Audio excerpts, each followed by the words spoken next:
Thank you for keeping it here on Morning at 10 TV. Stephen Imbido on Fefeswe Chibuga right now, coming to you live from Kampala Serena Hotel. And we know that the race to replace Honorable the late Matthias Kasamba, who died in April, that is at the East Africa Legislative Assembly is on. And of course, on Tuesday, the Central Executive Committee of NRM sat and endorsed at least 6 people to vie for this position out of the 26, and one of them is none other than Abbas Mutumba. He was a political assistant to the late, but we know that now he is tussling it out with 5 other people within the NRM, and of course tomorrow it will be almost a decider for them because the caucus of NRM will be sitting. I want to understand from Abbas Mutumba. First of all, good morning to you. Good morning. And good morning to all viewers. Abbas Mutumba here, who has been a personal assistant to Honorable Kasamba for more than 15 years. It's a shame, Honorable Kasamba, a very good man. Okay. If you can speak louder, but also before even going to the details of the late, one would think, or many people think, that when someone vies for a political office, even if it was at the LOC1 or even a councillor, that person is going just for a job, that maybe he's just and they sort of think that now is our time to eat, and this would be also a perfect argument on your side. That's a big shame to look at politics as an eating agenda. I want to tell you, I've sat behind a desk for all that time, but when this happened suddenly, I realized no one could play the role that for the agenda that we had set for the East African community. The East African community has got 9 institutions, and none of them have got to deal with food, and I mean, this is what 120 million Ugandans, East Africans, are doing out of the 195 million East Africans that we have. So if the 70% of East Africans are not catered for at that EAC, we are still going to have these problems of pushing Ugandan maize in the name of having several diseases and poor quality and what. And Ugandans are continuing to get 200 shillings for their kilo of maize. Now, it's because we have concentrated, as the EAC, we have concentrated on things that are easy to talk about because they may be glamorous. We have got an institution that caters for air travel, which is Kasoa here in Entebbe. We have got EADB, that's money. We have got the Science and Technology in Kigali. We have got the Kiswahili Commission in Zanzibar. But we don't have the Food and Agriculture Commission. That is why people continue to think, and actually that's why the Common Market Protocol is failing to work. The Common Market Protocol has given about 4 or 5 rights. Right to movement, right to residence, right to movement of labor, free movement of goods. But all that is there, but with all the provisions in there about the natural resources and food security, we are still failing to put together an institution that caters for that food and agriculture. And yet it is the background of this region. Okay, why would you think that we are failing? Because all these were even passed by the EAC, EALA playing a central role in this, and we continue to see these coalitions. Some people even say this coalition of the willing and unwilling. You see these trade fights between, for example, Rwanda, Uganda. You see Kenya recently had Kenya, Uganda. This unity, and yet the president keeps on pushing the East African revival of the federation. This ununity, do you think you are the person to drive this unity in East Africa?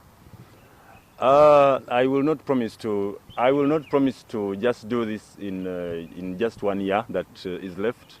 But in politics, every stone added to the fight makes a lot of sense.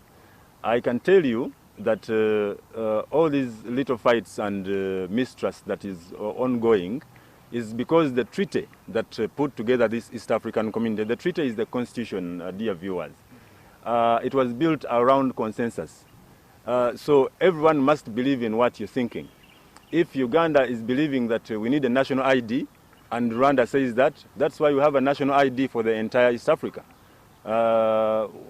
It's just 1 or 2 countries that don't have that national ID. But it is an East African agenda. And that's why we are having this one network area.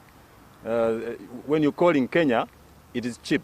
When Kenya calls Uganda, it is cheap, same way with Rwanda, because they have signed that one network area. Tanzania has not yet signed.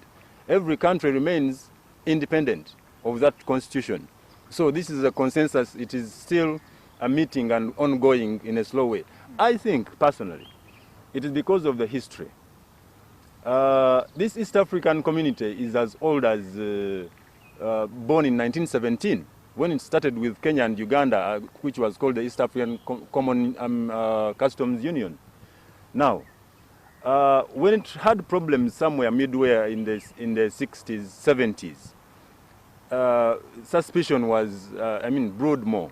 So when someone comes on board, they know they want to access the market, they want to travel safely, they want to, without restrictions. But then the treaty also reminds you that you're still independent. So you can't easily take that independence out of the head. These are basically still mental disalignments that are still disturbing this community. But I want to tell you, what binds East Africa? There are so many things. We have got a language in Swahili. We have got this lake. That's why we have the Lake Victoria Basin Commission, which is serving at least more than 45 million East Africans, directly depending on that. Now, if you create that, and that's why I take you back to this Food and Agriculture Commission, the day that institution will be set up, you will know that we will not have hunger. Where we have excess food, it will be easier to take this food to all these places. Okay, Mr. Mutumba, one would say that at least we should be having a popular vote because you represent Uganda, yes, but so many people would want to see them lining up and vote either Mutumba or so and so. But now we know it's still through the parliament. What do you think about this as you move towards the... Yeah, everyone is interested in the popular vote. But you know, the rules of the land always govern. And again, taking you back to the treaty. It is the treaty, the constitution of the East African community, that spells out how members of parliament of East Africa are voted. That's what I understand. Would you also look at it that way, that maybe it needs to be, there should be an amendment in the rules?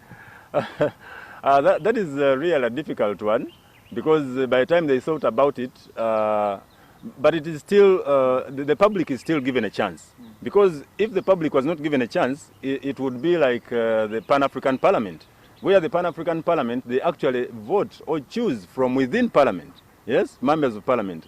Now, the treaty has first of all given a chance to a person like me, who has been behind a desk and never been anywhere close. Okay, very finally, the task for you is still ahead.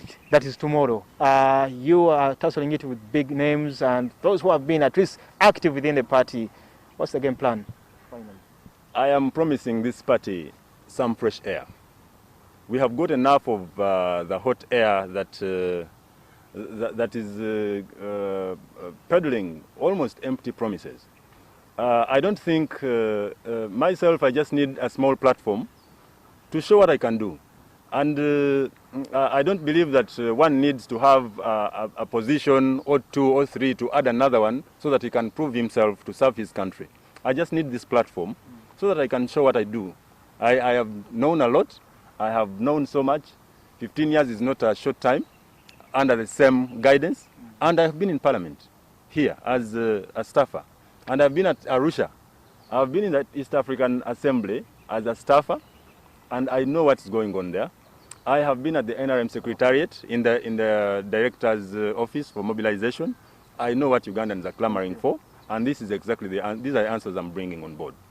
Thank you so much, Abbas Mutumba. He was the political assistant to the late Director of Monitoring and Card Identification, that is the late Honorable Mathias Kasamba. Of course, he died in April. And we shall keep our eyes straight on the rest. And we know many times whoever NRM speaks, that is from the caucus, most likely will be representing, at least coming to the position, who will be making it as the 9th member of EALA representing Uganda. Stephen Imbido Mfefeswe Chibuga, I've been here with him, and now handing you back to Romeo Busiku in the studios, and we'll, of course, be wrapping up Morning at NTV.